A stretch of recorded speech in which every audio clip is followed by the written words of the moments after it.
तो दोस्तों, एक और नया दिन और मैं बलजीत परमार हाजिर हूँ एक नई कहानी, एक नया किस्सा लेके।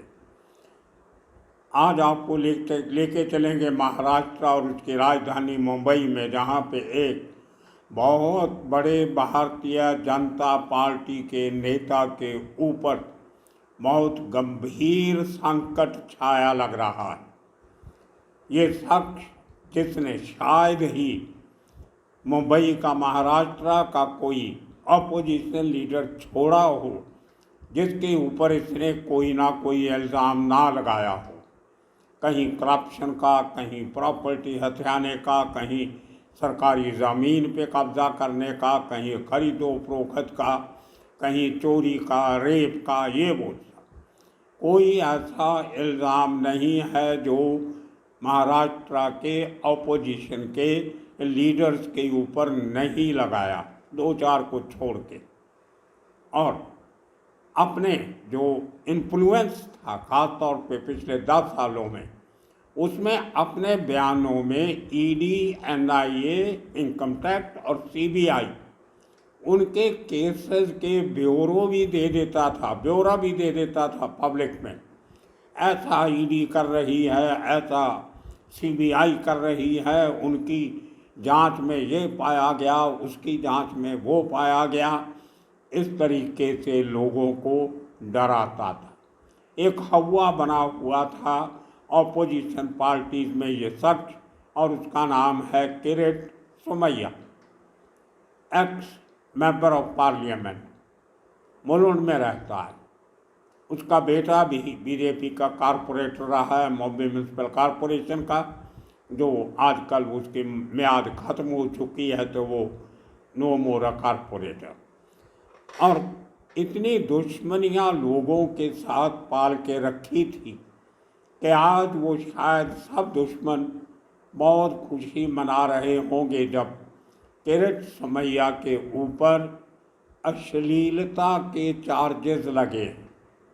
एक अंग्रेजी में कहावत है द नेकेड ट्रूथ, और ये आदमी बिल्कुल पूर्ण नग्न अवस्था में इसकी एक वीडियो, जिसको अश्लील वीडियो कहा जाता है, लेकिन बीजेपी वाले और कुछ कानून वाले उसमें कुछ अश्लील नहीं मानते, क्योंकि हमारे यहाँ तो वैसे ही बहुत से गरीब लोग नंगे घूमते हैं, पहनने को कपड़े नहीं हैं, सिर्फ दिखावे के लिए कपड़े होते हैं, बाकी आधे से ज़्यादा शरीर नज़र आता है।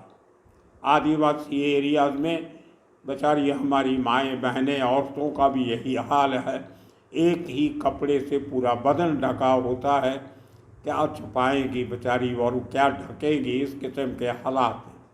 लेकिन उनकी मजबूरी हम समझ सकते हैं। ये शख्स जो इतना बड़ा बीजेपी का बहुत बड़ा नाम है मुंबई में ख़ास तौर पे और पूरे महाराष्ट्र में, बाहर के लोग भी जानते होंगे, प्रोफेशन से चार्टर्ड अकाउंटेंट है, लेकिन हवा एक दहशत क्रिएट करके रखी थी इसने अपने दुश्मनों में। आज जब कटहरे में आया तो खुल के तो कोई नहीं बोल रहा बीजेपी वाला, लेकिन अंदर खाते शायद वो भी चुप हैं। लेकिन जो एक लीडरशिप बीजेपी की है बड़ी, उसमें से किसी ने भी इनकी हरकतों को कंडेम नहीं किया। अब बताते हैं किस्सा है क्या। किरीट सोमैया जब अपना घर छोड़ के मुंबई का कोई तफरी करने, छुट्टियां मनाने या ऐशो आराम करने या हिल स्टेशन पे घूमने बाहर जाते थे, तो वहाँ होटल के कमरे से या किसी गेस्ट हाउस या आरामगाह या किसी का फार्म हाउस या प्राइवेट रेसिडेंस, बहुत अड्डे ठिकाने होते हैं ऐसे लोगों के पास, वहाँ पे जाके अपनी फीमेल दोस्तों को फ़ोन किया करता था, या वो फीमेल दोस्त इसको फ़ोन किया करती थी, और उसके बाद इनकी वीडियो चैटिंग हुआ करती थी लाइव। लोग तो कहते हैं कि कुछ 5-7 लड़कियों के साथ ऐसी वीडियो चैटिंग की रिकॉर्डिंग है, लेकिन एक लड़की का केस सामने आया है जिसने मुंबई की एक बड़ी मराठी भाषा की चैनल लोकशाही, उसमें स्टूडियो में बैठ के इस बात का खुलासा किया है और वो सब कुछ जो उन लाइव वीडियो चैट्स में हुआ वो सब उसने दिखाया, चैनल ने दिखाया। अब चैनल का कहना है कि वो नहीं चाहते थे इसको दिखाना, कहीं ना कहीं उनको लगता था कि ये एक आदमी की पर्सनल ज़िंदगी है, वो अपनी ज़िंदगी में लाइफ में कुछ भी कर सकता है, उसका फंडामेंटल राइट है। लेकिन किरीट सोमैया कोई आम आदमी नहीं है और ये वीडियो रिकॉर्डिंग जो है ये उसके घर की नहीं है, तो हमने उसके घर में घुस के कुछ नहीं किया। लेकिन बेचारे डरे हुए थे, दिखा तो दिया चैनल ने। उसके बाद पुलिस का प्रेशर बढ़ा, उन्होंने कहा कि ये तो प्राइवेसी का मामला है, आपने कैसे दिखा दिया। चैनल ने बार बार कहा अपनी रिपोर्टिंग में कि हम उसकी प्राइवेसी में दखल नहीं दे रहे हैं।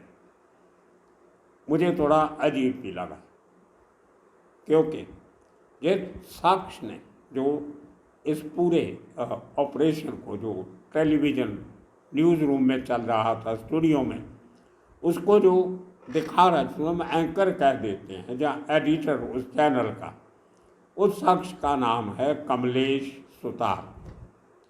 बहुत सालों से जानता हूँ, मुंबई में साथ में रहे हैं, पत्रकार सब जानते हैं एक दूसरे को। लेकिन उसके अलावा उसका मैंने कोई बुरा रिकॉर्ड आज तक नहीं सुना। कोई जिस किस्म के कई रिपोर्टर्स के बारे में सुनते हैं कि वो पैसा लेते हैं, पैसा लेके खबरें छापते हैं, ब्लैकमेल करते हैं, उसी की तमचागिरी करते हैं, कोई हेरा फेरी, इस किस्म की बात मैंने कभी कमलेश सुतार के बारे में नहीं सुनी। लेकिन मेरा उससे बहुत नज़दीकी वास्ता हो गया जब 2010 में हमें और पत्रकारों के साथ एक ही बिल्डिंग में घर मिल गए। महाड़ा के जो सरकारी घर बनाने की एजेंसी है महाराष्ट्र की, उसने सरकारी घर बनाए, उसमें हमें 250-300 पत्रकारों को घर मिले, उनमें से मुझे हमें भी मिला। और लकीली हम दोनों, मैं और कमलेश सुतार, एक ही बिल्डिंग में रहते हैं, प्रतीक्षा नगर में, प्रेस एनक्लेव में, building number H13, Ashraya press enclave cooperative housing society. मैं फर्स्ट फ्लोर पे हूँ 104 पे, और कमलेश सुतार मेरे ऊपर 2 फ्लोर छोड़ के 404 में है। मेरे से रहने से पहले कमलेश वहाँ आ गया था और जो सोसाइटी की जो कमेटी बनी थी उसका सेक्रेटरी था। मैं जब रहने को गया 3-4 महीने पहले, कमलेश आ गया था, मैं बाद में गया।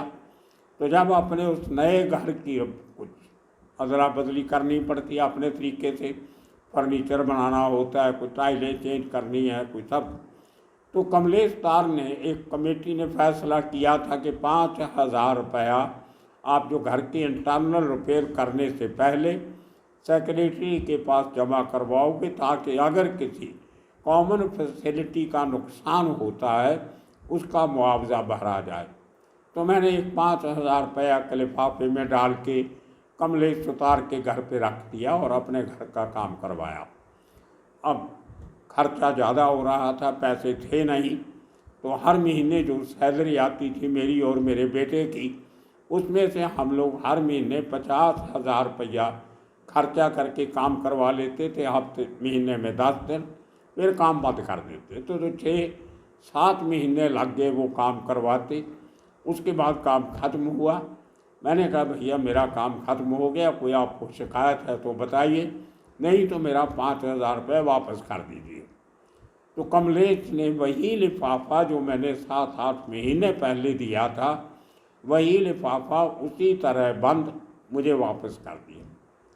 मैं बहुत हैरान था। मैंने कैसे आदमी के घर में कई बार पैसे की दिक्कत आई होगी, कोई ज़रूरत होती है, कोई बच्चों की फीस भरनी होती है, बिजली का बिल भरना होता है, और कोई दिक्कत आ जाती है तो ये इस्तेमाल कर सकता था, लेकिन उस आदमी ने नहीं किया। तो ये उस आदमी की, अब इतने सालों से 2010 से हम लोग वहाँ रह रहे हैं, एक ही बिल्डिंग में, रोज़ मिलना गिलना होता था, इंटरकॉम पे बातें भी होती हैं, लेकिन कभी उस शख्स के बारे में कुछ एडवर्स बात मुझे आज तक मालूम नहीं पड़ी। हालांकि हमारे ट्राइब में जो हमारा पत्रकारों का कबीला है, उसमें कुछ गड़बड़ हो तो खबरें बहुत जल्दी फैलती है। खैर, मैं ये बात इसलिए बता रहा हूँ कि जब ये खबर कमलेश सुतार चला रहा था तो मैं बड़े ध्यान से देख रहा था कि इसने अगर ये खबर चलाने के पीछे कितनी मेहनत की होगी, कितना सोचा होगा। तो वहाँ पे कमलेश बोल रहा था अपनी रिपोर्ट में मराठी में कई बार कि हमने इस बात को बिल्कुल ध्यान में रखा है कि किसी की प्राइवेसी में दखल ना दिया जाए, लेकिन ये इशू बहुत बड़ा था, इसलिए हमें ये रिपोर्ट पब्लिक के सामने लानी पड़ी। एक बड़े नेता का कैरेक्टर, उसका जो जीने रहने का तरीका है, समाज में विचरने का तरीका है, उसमें कोई डिग्निटी होनी चाहिए। लेकिन इस किस्म की टोटली नेकेड तस्वीरें जो उन वीडियोज़ में हैं, वो एक नेता के लिए शोभा नहीं देती। तो इस किस्म की बातें वो अपना बता रहे थे, साथ में कुछ एक्सपर्ट बैठे। आप हैरान हो जाओगे कि बड़े बड़े जो गोदी मीडिया है, उसने इसके बारे में कोई विस्तार से डिस्कशन नहीं किया। सिर्फ खबर वो चलाई जो इस वीडियो शाम को बनती है, दूसरे दिन सुबह महाराष्ट्र असेंबली का सेशन शुरू होता है मंगलवार को, और उसमें जो लीडर ऑफ द ऑपोजिशन है मिस्टर दनवे, वो एक पेन ड्राइव जो 8 घंटे की ड्यूरेशन की है, वो जो deputy chairman of the house हैं जो मिस्टर नीलम गोरे, उनको हैंड ओवर करते हैं कि ये पूरे इस फॉर्मर एमपी और शिवसेना के नेता की करतूतों की पेन ड्राइव है, ये मैं आपको सौंप रहा हूँ। आप पुलिस को और होम मिनिस्टर को बोलिए कि इसकी निष्पक्ष जांच होनी चाहिए। और जो महाराष्ट्र के होम मिनिस्टर हैं देवेंद्र फडणवीस, पहले मुख्यमंत्री थे, आजकल गृह मंत्री, तो उन्होंने सदन को भरोसा दिलवाया कि हम इसकी पूरी तरह जांच करेंगे। उसके पहले एक दिन जब शाम को ये खबर उस लोकशाही चैनल पे चल रही थी, तो कुछ घंटों के लिए उस चैनल को बंद भी करवा दिया गया था, रोक दिया गया था, लेकिन चैनल ने अपना स्टैंड नहीं छोड़ा। मैं उनको शाबाशी देता हूँ कि बहुत हिम्मत का काम किया। जब पूरे देश में इस किस्म का माहौल है कि सच की, इंसाफ की आवाज़ को दबाया जाता है, वहाँ पे कुछ ऐसे पत्रकार भी हैं जो हिम्मत करके सामने आते हैं, बहुत अच्छी बात।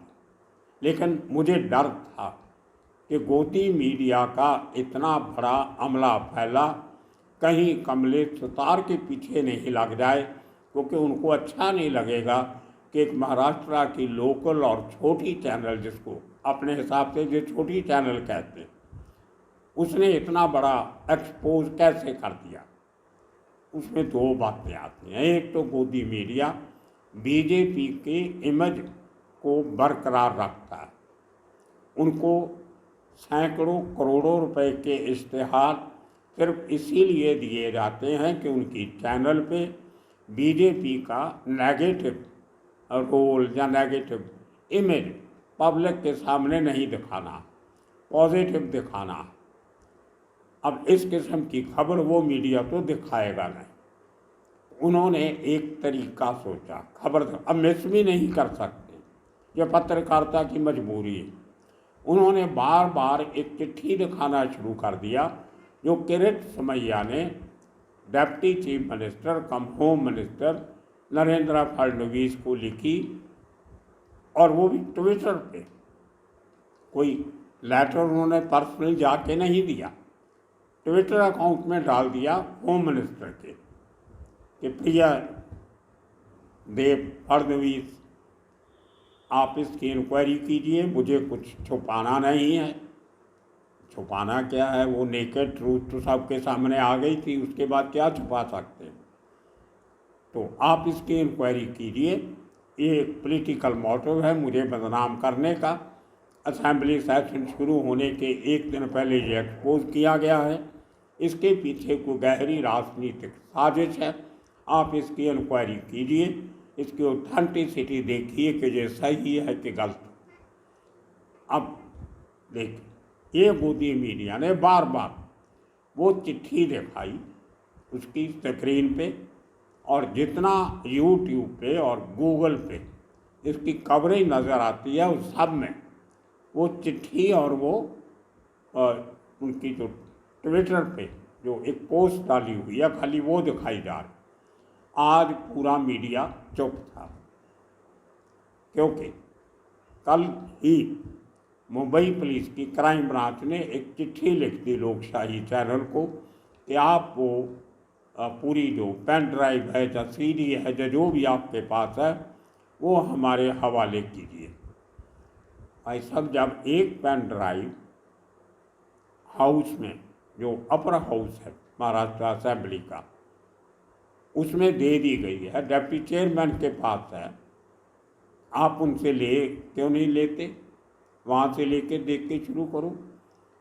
चैनल से आप मांग रहे हो, अब चैनल दे तो देगा, लेकिन जहाँ से आपको आसानी से मिल सकती थी वहाँ से आपने नहीं ली। मैं आपको याद करा दूँ, इसी किस्म का एक केस थोड़े महीने पहले पंजाब में भी हुआ था। पंजाब के कैबिनेट सुखपाल सिंह खैरा ने एक सीडी पंजाब के गवर्नर को दी कि सीडी में एक बहुत बड़ा सेक्स स्कैंडल छुपा हुआ है, आप इसकी जांच पड़ताल कीजिए। गवर्नर ने वो सीडी चंडीगढ़ की फोरेंसिक साइंस लेबॉर्ट्री को भेजी कि आप इसके देखिए कुछ छेड़छाड़ तो नहीं है। 2 दिन में फोरेंसिक साइंस लेबॉर्ट्री ने गवर्नर साहब को रिपोर्ट दे दी कि इसमें जो कुछ भी दिखाया गया है वो सब जेन्युइन है, इसमें कुछ छेड़छाड़ नहीं है। तो गवर्नर साहब ने वो रिपोर्ट, लैब की रिपोर्ट और अपनी एक चिट्ठी पंजाब के मुख्यमंत्री भगवंत मान को लिख दी कि आपका एक कैबिनेट मंत्री लालचंद कटारिया के बारे में ये वीडियो हमारे सामने आई है जिसमें बहुत एक्सप्लिसिट सेक्सुअल एलिमेंट है, इसमें आप इसकी जांच करवाइए और मिनिस्टर पे एक्शन लीजिए। आज तक उसकी जांच नहीं हुई थी, कुछ दिन पहले तक, ना ही उस मंत्री को उसकी कुर्सी से हटाया गया।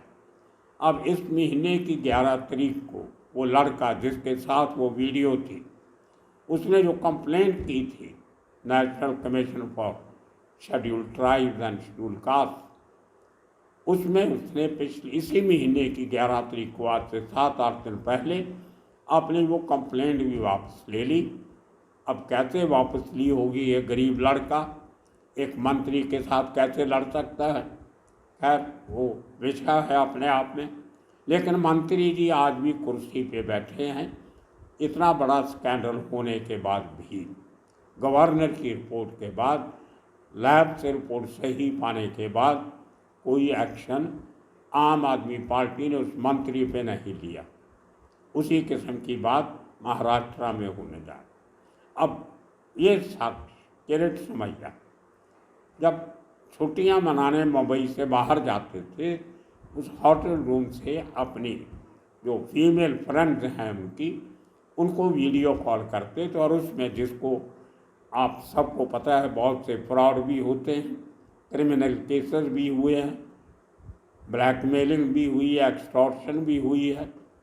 लड़कियां लाइव वीडियो चैट करती है, लाइव सेक्स वीडियो चैट, और उसमें आदमी को कंप्रोमाइजिंग पोजीशन में उसकी वीडियो रिकॉर्डिंग करके उससे पैसा भी ऐंठती हैं, और उसको बदनाम करने के चक्कर में एक्सटॉर्शन भी चलती है। बहुत लोगों के घर उजड़ गए और बड़ी नमोशी का सामना लोगों को करना पड़ा।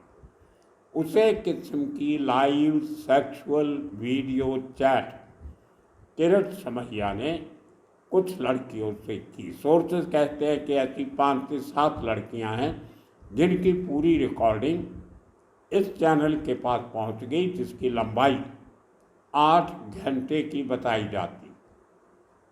मैं मानता हूँ 5 घंटे, 5 औरतें नहीं भी हों, एक होगी, लेकिन इसको पब्लिक करने की नौबत क्यों आई? नॉर्मली ऐसी चीज़ें पब्लिक तब होती हैं जब उनसे एक्सटॉर्शन की जाती है, या उनका फ़ायदा उठाया जाता है, या उनको मजबूर किया जाता है। 99% केसेस एग्जाम्पल्स में इस किस्म के केस, उसमें विक्टिम आदमी होता है, मर्द होता है, जिसको औरतें अपने जाल में, जंजाल में फंसाती हैं और एक्सटॉर्शन करती हैं। ये पहला केस मैंने देखा है इतना डिटेल में, जहाँ एक औरत को एक आदमी को नंगा करना पड़ा, लिटरली। क्या वो औरत विक्टिम थी? ये अभी जांच का विषय है।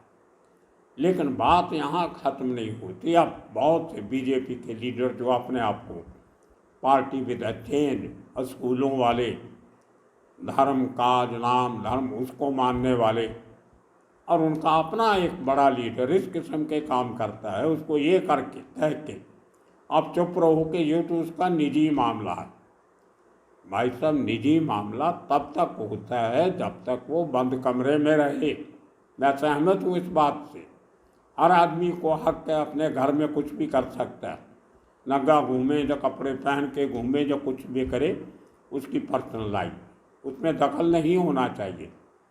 लेकिन जब आप अपने उस बेडरूम में, वो बेडरूम आपके घर का हो या होटल का, गेस्ट हाउस का हो या फार्म हाउस का हो, जहाँ पे जब अपना आप मोबाइल कैमरा ऑन करके एक दूसरे मोबाइल कैमरे पे वीडियो रिकॉर्डिंग कर रहे हो, सामने वाले की वीडियो रिकॉर्डिंग आप देख रहे हो, आपकी वीडियो रिकॉर्डिंग वो देख रहा है, एक दूसरे को आप मज़े ले रहे हो, एंजॉय कर रहे हो, तभी आपकी प्राइवेसी ख़त्म हो जाती है। जब आपका पूरे का पूरा एक्ट आपके कमरे से, बेडरूम से बाहर निकल के दूसरे मोबाइल फ़ोन पे चला जाता है, तो आपकी प्राइवेसी आपने ही बाहर भेजी है, किसी और ने इंट्रूड नहीं किया है। आपको उस लड़की ने मजबूर नहीं किया था कि आप जैसे मैं बोलती हैं ऐसा करो और मेरे को भेजो, मैं रिकॉर्ड करती। ये सब कुछ मिली भगत से हुआ है, मिली भुगत से हुआ। आपकी आपस में सहमति थी, इसलिए हुआ है। आपने अपनी मर्जी से वो रिकॉर्डिंग की है और अपनी मर्जी से बाहर भेजी है, तो यहाँ पे वो प्राइवेसी वाला मामला नहीं आता है। मैंने कुछ अपने वकील दोस्तों से भी बात की है, उनका भी ये मानना है कि प्राइवेसी उस हद तक की होती है जब तक वो 4 दीवारों के अंदर रहे। घर की बात घर में रहे तो वो प्राइवेसी है। जब घर के बाहर निकलती है तो घर घर की हो जाती है, उसमें कोई प्राइवेसी नहीं होती। तो किरण समैया का ये स्टैंड कि ये तो मेरा पर्सनल अफेयर था, तो बाहर भी तो आपने दिया है, आपने ही दूसरे मोबाइल पे भेजा है, उस बात को क्यों भूलते हो? किसी ने आपके घर पे आके आपके मोबाइल से वो सामान चोरी तो नहीं किया? अगर किया था तो आपने कंप्लेंट क्यों नहीं किया? आप इसको कहना का ये पॉलिटिकल कॉन्स्पिरेसी है, ऐसी कॉन्स्पिरेसी तो आप भी 50 करते रहे हो। अब एक ना एक दिन तो जो एनमीज होते हैं वो स्ट्राइक बैक करते करते। अब एक औरत अगर मान ले उसने आपसे दुखी हो के किसी मजबूरी में ये पब्लिक करती, अब जो कहा जाता है कि और भी लड़कियां हैं, तो उन्होंने क्यों पब्लिक की? क्या आपके पास यही काम था, औरतों के साथ, लड़कियों के साथ इस किस्म की चैटिंग करना? आप तो बहुत बड़े नेता हो देश के, लोगों के 50 काम होते हैं, आपके पास आते हैं। खैर, ये अभी देखो, उनकी अपनी सरकार है, उनके अपने होम मिनिस्टर हैं, उनकी अपनी पुलिस है। लेकिन आज मेरी बात कमलेश सुतार से हुई। उसने बताया कि कल उसकी स्टेटमेंट रिकॉर्ड हो रही है। उसके साथ ही मुंबई मराठी पत्रकार संघ के प्रधान प्रेसिडेंट वाबले बाबू से मेरी बात हुई। उनसे भी मैंने रिक्वेस्ट किया कि हम पत्रकारों को सबको इकट्ठे होके कमलेश सुतार के साथ खड़ना चाहिए, कहीं उसको बलि का बकरा नहीं बना दिया जाए। आगे ही बहुत कम पत्रकार बचे हैं जो सच की, हक की, इंसाफ उठाते हैं, उसमें कहीं उस बेचारे का नुकसान ना हो जाए। तो वाबले बहू ने बताया कि ऐसा नहीं होने देंगे, हम सब के सब उसके साथ खड़े हैं। अगर ये उस शख्स की, पॉलिटिशियन का एक प्राइवेट पर्सनल इशू है तो हमारा भी ये एक प्रोफेशनल इशू है। उन वीडियोज़ में वही दिखाया गया है जो आपने किया है, तो आप उससे मुनकर नहीं हो सकते। अब आगे आगे जो बाकी के हैं वो भी खुलेंगे, तो आप कौन सा चेहरा लेके पब्लिक में निकलोगे। और कल उनके इलाके के लोगों ने एक कपड़ा दान अभियान चलाया। बहुत सारी पैंट, कमीज, शर्ट, पजामे, धोती, कुर्ता इकट्ठा करके औरतें इनके घर पे गई और इनको वो कपड़ा दिया कि आपके पास पहनने के कपड़े नहीं हैं, हम आपके लिए कपड़े लेके आए। जब यहाँ तक नौबत आ जाए आपके इलाके की, आपकी कॉन्स्टिट्यूंसी की, आपके शहर की औरतों को ये सब मालूम पड़ जाए, तो आप बुर्का पहन के तो घूम नहीं सकते हो। निकलना तो आपको उसी शक्ल में होगा जो उस वीडियो में नज़र आ रही है। कौन सा चेहरा लेके आप निकलोगे। और बीजेपी कौन से चेहरे को बचाने की कब तक कोशिश करती रहेगी। अब देखते हैं पुलिस और आगे की कानूनी कार्रवाई क्या होती है। तब तक के लिए बीजेपी को मेरी एक रिक्वेस्ट है कि आप ऐसे लोगों को जिनको समाज ने, उनकी हरकतों ने नंगा कर दिया है, उनसे किनारा किया करो या उनको किसी कंट्रोल में रखो। आने वाली इलेक्शनें हैं और 6-8 महीने में अगर इसी तरह आपके लोग करते रहे तो बहुत नेगेटिव इमेज आपका समाज में जाएगा। बीजेपी के सीनियर लीडर अच्छे भी हैं, काम भी कर रहे हैं, लेकिन जब उनके साथी इस किस्म का किरदार लेके समाज के सामने आ जाते हैं तो बात कुछ अच्छी नहीं है। तो दोस्तों, आज के एपिसोड में इतना ही काफ़ी। आने वाले दिनों में इसी किस्म की खबरें, कहानियाँ लेके फिर हाजिर होंगे। तब तक के लिए आप सबका बहुत बहुत शुक्रिया, धन्यवाद।